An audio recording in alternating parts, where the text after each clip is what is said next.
దేవుని అతి పరిశుద్ధ నామానికి మహిమ కలుగునుగాక. నేటి దినపు వాగ్దానపు మాటతో మీ ముందుకు రావడానికి ప్రభు సహాయం చేస్తూ ఉన్నారు పిల్లరా. ఆదికాండం 12వ అధ్యాయం 2వ వాక్యం, నీవు ఆశీర్వాదకరముగా నుండువు.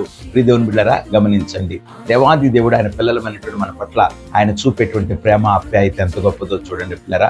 పిలిచిన దేవుడు నమ్మదగిన వాడు. మన జీవితంలో అద్భుతమైన ఆశీర్వాదాలతో నింపుటకు ఆయన కంటే గొప్ప దేవుడు ఈ లోకంలో ఎవరూ లేరు పిల్లరా. గమనించండి, భక్తుడైనట్టు అబ్రహామును దేవుడు పిలిచినప్పుడు అన్య జనాంగంలో నుండి పిలిచాడు, కానీ వెళ్ళు ప్రతి స్థలమందు ఆయన కృపాహస్తాన్ని తోడుగా ఉంచి అద్భుతమైన ఆశీర్వాదాలతో నింపి బలపరిచారు. అదే రీతిగా మన జీవితంలో పిల్లరా అనేకమైనటువంటి పోరాటాలు, సమస్యలు, ఇరుకులు, ఇబ్బందులు ఎదురవుతూ ఉన్నప్పుడు ఆయన యొక్క హస్తం మనకు తోడుగా ఉండడమే కాక మన జీవితంలో అద్భుతమైన కార్యాలను ఆయన జరిగించగలిగిన దేవుడై ఉన్నాడు పిల్లరా. ఆయన కృప ద్వారా ఆదరించగలిగిన దేవుడై ఉన్నాడు. చూడండి, రక్త సంబంధీకులు, బంధువర్గము, సన్నిహితులు, స్నేహితులు దేవుని బిడ్డలు మన పతనాన్ని కోరొచ్చు, కానీ మనం నమ్మిన దేవుడు ఉన్నాడే, ఆయన అద్భుత కార్యాలు చేయగలిగిన దేవుడై ఉన్నాడు. కనుక అట్టి కృప చేత మనం ఈ దినమందు ఆదరించబడుతూ ఆయన కృపలో భద్రపరచబడదాం. ఆయన యొక్క సన్నిధిలో మనం అంతకంతకు వర్ధులతో మేలు పొందుదాం. దేవుని కృపాహస్తం మనందరికీ తోడై ఉండును గాక.